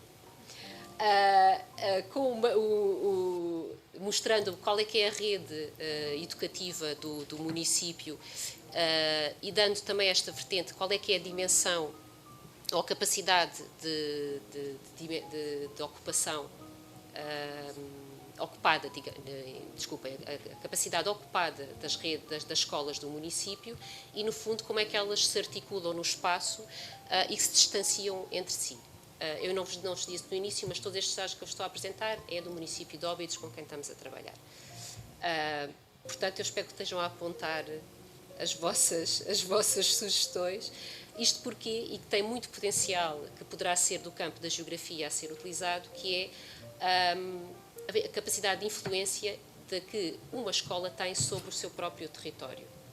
Por exemplo, qual é que é a distância que os alunos estão nas escolas secundárias em termos de distância territorial, em quilómetros, a distância a pé, em tempo a pé, em distância de tempo de transporte público ou transporte escolar. Todas estas questões têm que fazer parte da carta educativa e que muitas das vezes estão regulamentadas, mas a informação que existe é uma informação muito curta e muito da boa vontade das câmaras, felizmente, que têm colaborado connosco. Para além disso, temos a capacidade de ocupação dos edifícios, não é? Fundamental para a reestruturação ou reorganização da rede do edificado que está agora sobre a alçada das câmaras. Para além desta dimensão territorial da rede, temos também a dimensão educativa e formativa, o que é que o município oferece em termos de extra-muros da escola, qual é que é a sua capacidade e também às vezes interesse em disponibilizar outro tipo de ofertas complementares ou que não são curriculares, digamos assim, mas que podem servir à escola como educação não formal ou até mesmo articularem-se com os próprios currículos e servirem de elo de ligação entre escola e município para suportar o currículo escolar. Todo esse investimento é também recolhido por nós e para chegar finalmente a esta dimensão da estratégia das escolas no contexto escolar. Isto é mais da vertente da própria escola que eu não vos trago aqui neste momento. A quarta dimensão tem a ver com a população escolar, que tipo de alunos é que temos neste momento. Começamos com a caracterização da própria rede em termos de oferta educativa e formativa, quantos alunos temos por cada ciclo nas várias modalidades de educação e formação, entre os cursos gerais e os cursos educativos, ofertas educativas e formativas, cursos profissionais, EFAs, CEFs e por aí fora. As características demográficas e sociais dos alunos e neste mapeamento continuamos sempre a fazer a comparação com o território regional, não é? Com as características socioeconómicas dos alunos dadas pela proporção de alunos com ASE e também com a habilitação das mães, não é? Diz a literatura que as mães são um fator explicativo de grande parte do sucesso educativo dos alunos. E depois a caracterização do pessoal docente, não é novidade o envelhecimento, portanto vou passar-vos à frente, para chegar aos resultados escolares, que também é a parte que mais me entusiasma em falar, e eu acho que é um potencial de grande ligação com a geografia. Nós iniciamos este capítulo com a apresentação dos resultados das provas de aferição. O Ministério que nos disponibiliza é a proporção de alunos que alcançam um bom resultado nas provas de aferição. Não sei se estão familiarizados com o momento de avaliação, ele não é o mesmo em todos os anos, portanto, cada disciplina é avaliada em anos diferentes, portanto, este fator de comparação que nós privilegiamos no projeto está um bocadinho inviabilizado pela política de educação, no momento. Mas, além disso, o que nós potencializamos também não é tanto a quantidade de alunos que conseguem ter um bom resultado, é principalmente a comparação entre o que é que no resto do país escolas com um perfil socioeconómico semelhante conseguem alcançar. Portanto, e daí temos aquele sistema de semáforo para indicar à escola de que a vossa proporção está acima do potencial, com o verde forte, e que depois decresce até ao vermelho, que vocês estão muito mais abaixo daquilo que era suposto ou do que é que acontece em escolas muito semelhantes às vossas. E, para além disso, temos também a vertente regional. Além das provas de aferição, temos também uma análise por provas de final de ciclo, os exames nacionais. Neste momento, só temos disponível as questões do ensino secundário, as provas de terceiro ciclo foram, desde a pandemia, que não estão a ser utilizadas. O projeto desenvolveu este indicador, que, no fundo, para desmistificar ou para se afastar da questão dos rankings, o que é que nós fazemos? Fazemos uma análise longitudinal de 6 anos, a escola ou o conselho é analisado durante 6 anos, e em que a média das classificações, este é o indicador geral, mas depois isto é feito para cada uma das disciplinas que tem exame, é comparado à média nacional, sendo a média nacional equivalente ao 100. Portanto, nós tentamos retirar o valor numérico da nota, mas sim do potencial que cada escola pode ter no contexto nacional. E, portanto, aqueles conselhos que vocês têm ali, o que está abaixo do 100, significa que a média para os 6 anos daquele conselho situou-se por exemplo, Alcobaça, a cerca de 1% abaixo da média nacional para os 6 anos, e depois temos concelhos que estão acima do 100, significa que a proporção, a média da classificação está em 8%, por exemplo, no caso das Caldas da Rainha, acima da média nacional para os 6 anos. Para além desse indicador que está ali na coluna do M, da média, desenvolvemos também o indicador do declive, que no fundo é a progressão desses 6 anos, se está numa trajetória ascendente ou está numa trajetória descendente, e com isso nós continuamos a usar a sinalização de semáforo, e tem a escala ali no canto inferior, a dizer qual é que é a proporção desse declive. Mais uma vez, para chamar a atenção às escolas qual tem sido a sua trajetória. Estão a melhorar comparativamente ao resultado nacional os seus resultados, ou estão em trajetória descendente. E depois temos a terceira coluna, que é a coluna da tendência, que no fundo sistematiza estes dois indicadores. E o que é que nós temos? Eu tenho aqui a cábula. Temos, conjugando uma média que está acima do valor nacional com um declive positivo, por exemplo, nós temos uma tendência de bons resultados, assinalada verde forte. E depois, por aí fora, conjugando os dois indicadores, temos um desempenho razoável a verde fraco, um desempenho em risco a amarelo ou um mau desempenho a vermelho. Isto nós cartografámo-lo ao nível deste último indicador, da tendência, mais nas cartas educativas, para perceber que nós não podemos esquecer que as escolas são concorrentes diretos, principalmente nestas regiões de pouca população, não é? Principalmente no ensino secundário, as escolas concorrem entre si com alunos. Por exemplo, o nosso Concelho de Óbidos, com quem estamos a trabalhar, o seu grande rival é Caldas da Rainha, e isso é claramente visto com a fuga de alunos no ensino secundário. E, portanto, ter bons resultados, ou pelo menos ter uma dinâmica de melhoria de resultados, é um bom cartão de visita e é um bom trabalho de marketing escolar, tão na moda, para publicitar e atrair população. Para além disso, falamos do contexto socioeconómico, que eu já não vou ter muito tempo para explorá-lo. É um indicador que o projeto criou, que é o potencial, dentro das características socioeconómicas e territoriais do terreno, qual é que seria o resultado expectável para aquela população. O que é que nós temos? Concelhos que estão abaixo da reta são concelhos que estão abaixo do seu potencial e, portanto, têm potencial para melhoria. Os que estão acima são os que estão acima do que era expectável e, portanto, é de enaltecer que estão para o tipo de território e para o tipo de população que têm. Realmente a escola tem feito um bom trabalho de aproveitamento dessas características, o que não se passa com os que estão abaixo. E depois, todas estas características são, no fundo, organizadas em termos de representação gráfica, conjugando outros indicadores, como é o caso, por exemplo, dos percursos diretos de sucesso. Não sei se estão familiarizados com o indicador.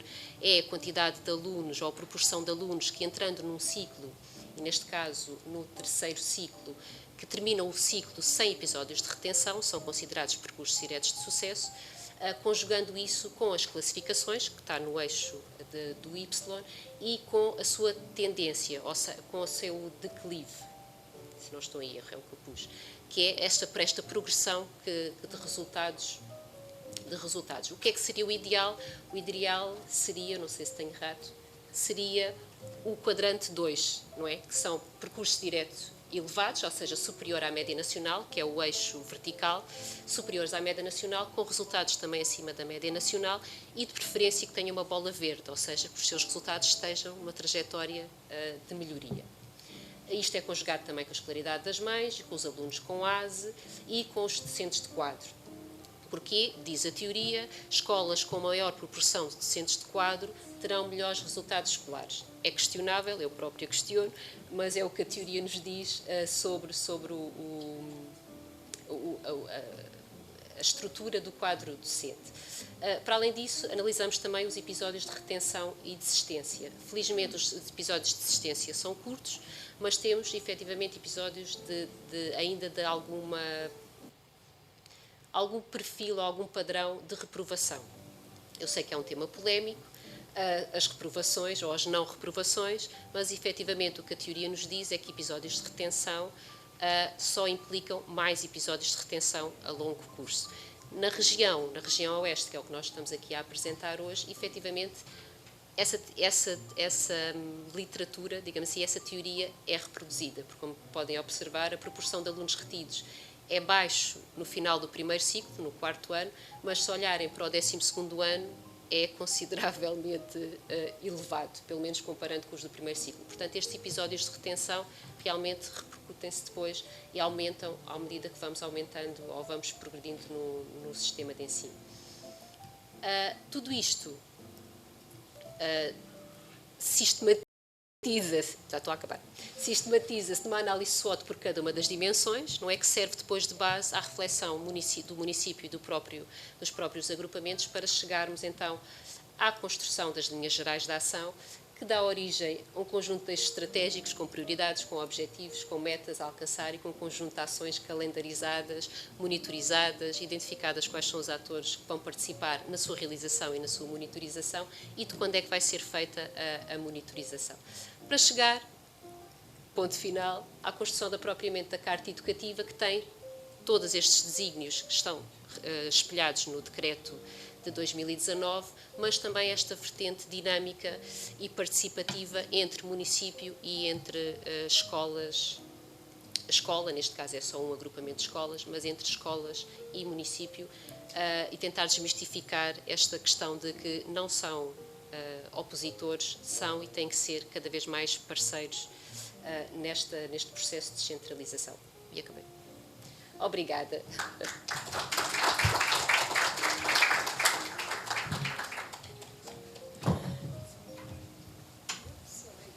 Liliana, passamos então para a sessão de questões, por favor.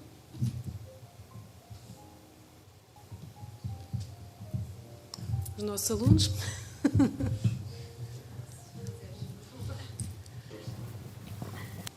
Olá, boa tarde.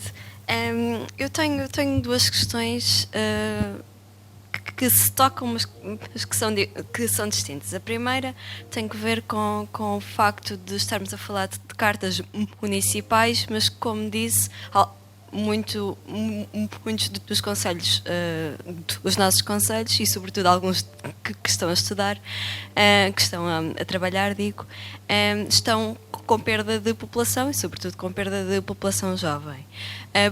Pergunto se nessa análise, quando olham para os municípios vizinhos, se vão além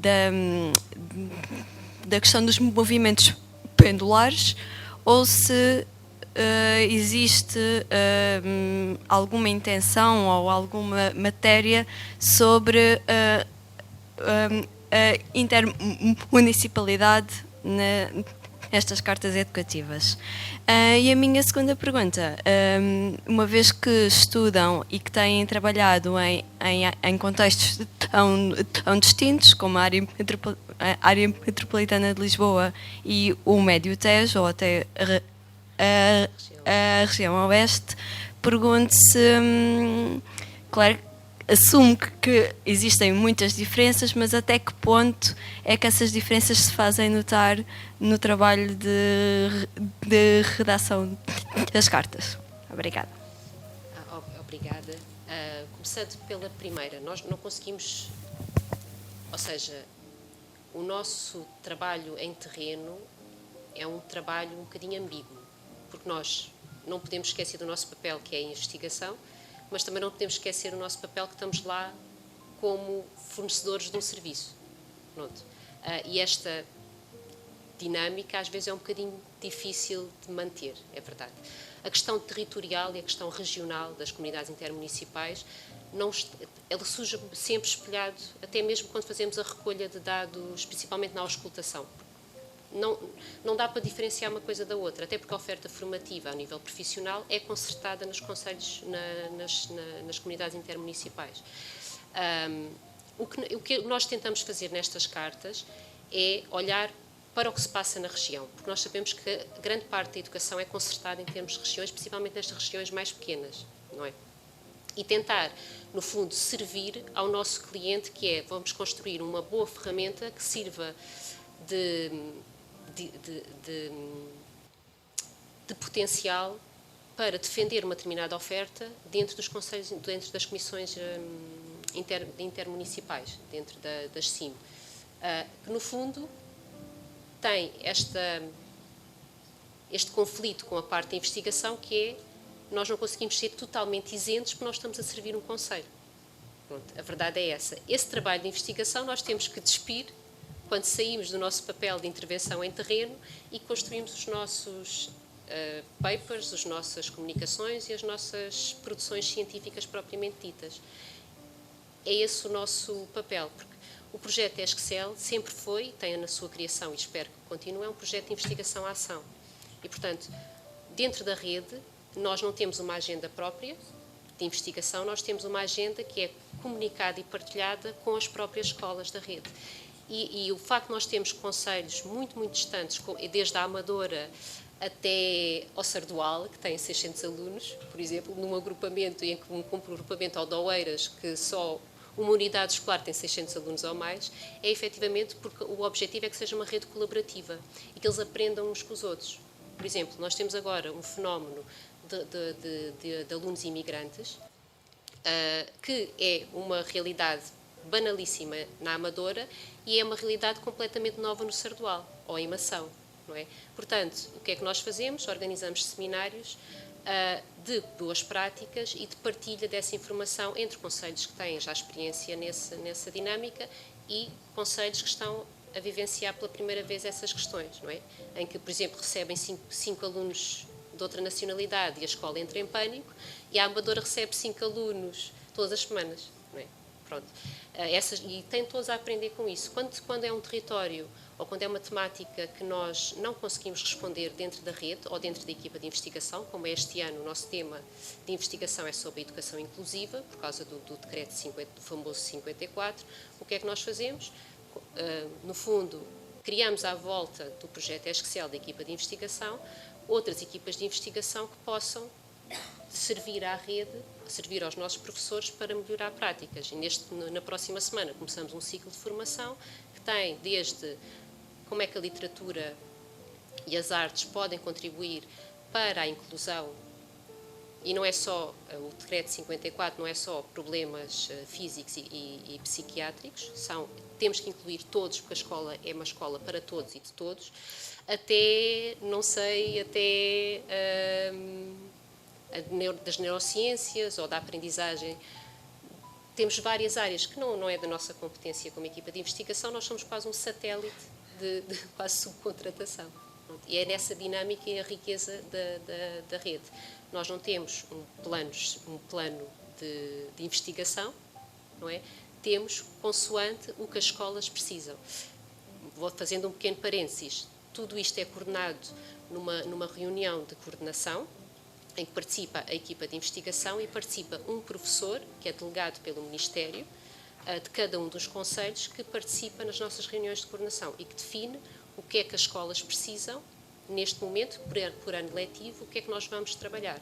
Já foi a educação inclusiva, já foi os sistemas de avaliação, já foi as construções dos domínios da autonomia curricular, já foi imensa coisa. Mas há uma questão?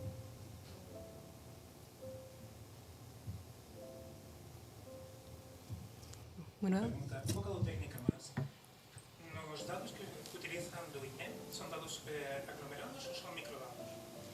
Temos dos dois tipos, pronto, porque muitas das vezes não conseguimos dados que estão disponíveis em sistema público, não é? Aberto, e portanto muitas das vezes temos que fazer pedidos urgentes, como foi das projeções não aceites, ao INE, porque nós sabemos que esses dados existem e que supostamente deviam ser disponibilizados porque está no manual das cartas educativas que o INE devia dar resposta, e eu sei que esses dados existem, mas que não podem ser disponibilizados. Obrigada. E neste senso ainda pior. Claro.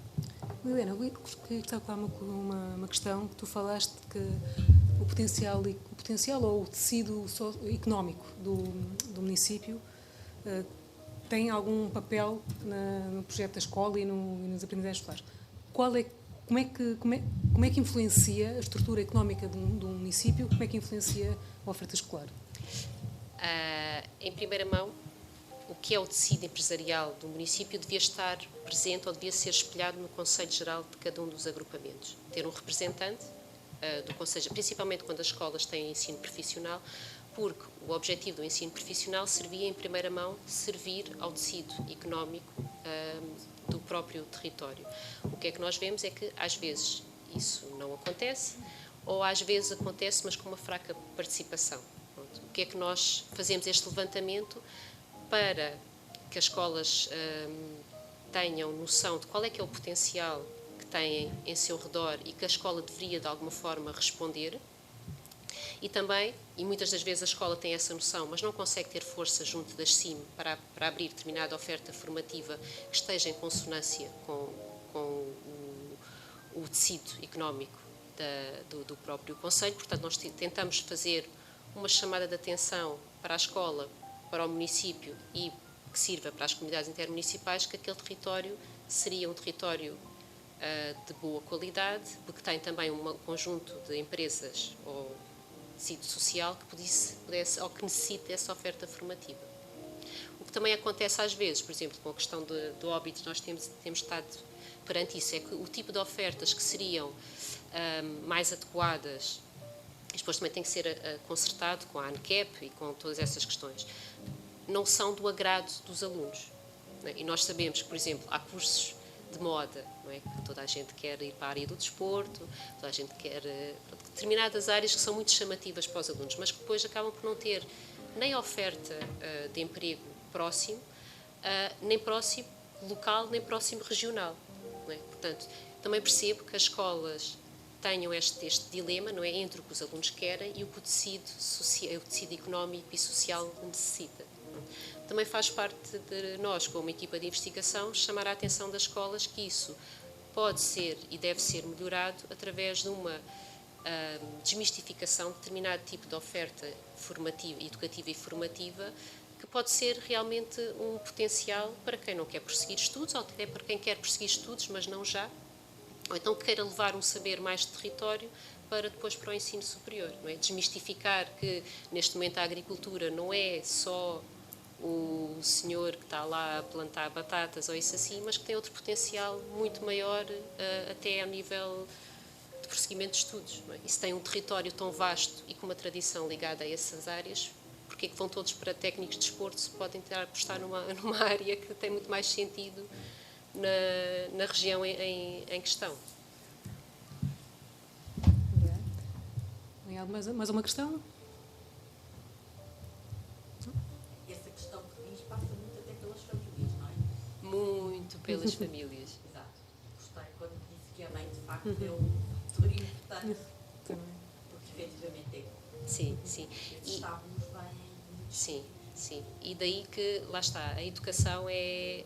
Também sou suspeita para falar nisto, não é? Mas a educação é um terreno muito vasto de tudo e mais alguma coisa, porque nós não podemos simplesmente cingir-nos aos muros da escola. Não é? É a família que é fundamental, é o município que é fundamental, principalmente nestes pequenos concelhos, que o maior desafio é não perder os que lá estão e tentar atrair mais população, não é? Que isso é fundamental, que estejam todos interligados, não é? E muitas das vezes que a escola, ou que os parceiros que estão à volta da escola, desmistifiquem determinados aspectos, como, por exemplo, as questões do ensino profissional é um clássico, não é? Sim. Um bom aluno não pode ir para o ensino profissional, é um desperdício, não é? É sempre esta imagem que ou só vai para o ensino profissional quem é mau aluno ou quem não quer fazer nada da vida, então não serve para mais nada, vai para o ensino profissional. Não? Todas estas questões, se forem bem trabalhadas pela escola ou pelos parceiros da escola... Muitas vezes encaminha-se um mau aluno para o profissional e não um bom aluno, que é um desperdício. Não é? Portanto, todas essas imagens, esses preconceitos podem ser trabalhados com a escola também para tentar desmistificar determinadas ideias pré-concebidas. Não é? E depois, só para rematar, ia só dizer uma questão, que para mim foi a absoluta novidade, foi a questão de não haver alunos, não é? E essa questão é preocupante, por exemplo, quando pensamos aqui no Conselho de Lisboa, porque efetivamente Lisboa só pensa no turismo, não é? E depois, como é que há alunos num Conselho como Lisboa como Lisboa, em que a nota acaba por ser, o tom acaba por ser o turismo, não é? E isso, de facto, é um desafio. É um desafio muito complexo. Sim, nós temos, a realidade com que trabalhamos, temos de tudo. Não temos a dimensão de Lisboa, obviamente, mas temos concelhos com particularidades interessantes, não é? Por exemplo, o entroncamento, que teve uma alteração com a história dos passes, teve uma alteração e uma quantidade de população a entrar, que a escola não consegue dar resposta, porque fisicamente não tem espaço, não é? Até outros casos em que estão continuamente a perder alunos, porque os pais saem do concelho, não é? Ou até moram no concelho, mas trabalham no concelho vizinho e acabam por passar para outro concelho. Todas essas dinâmicas acabam por acontecer. A questão do turismo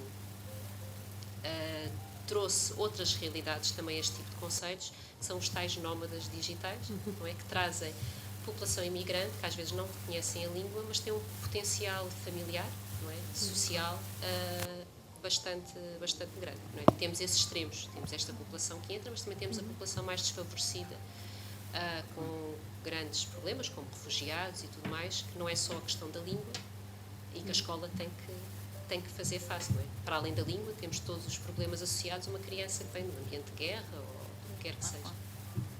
Tem que ser trabalhada na escola, com a família, com as famílias de acolhimento,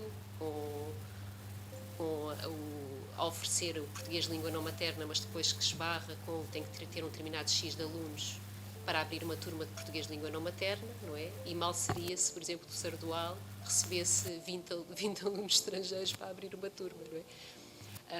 Mal seria no sentido de reorganização de escola. E todas essas dinâmicas têm que ser trabalhadas na escola.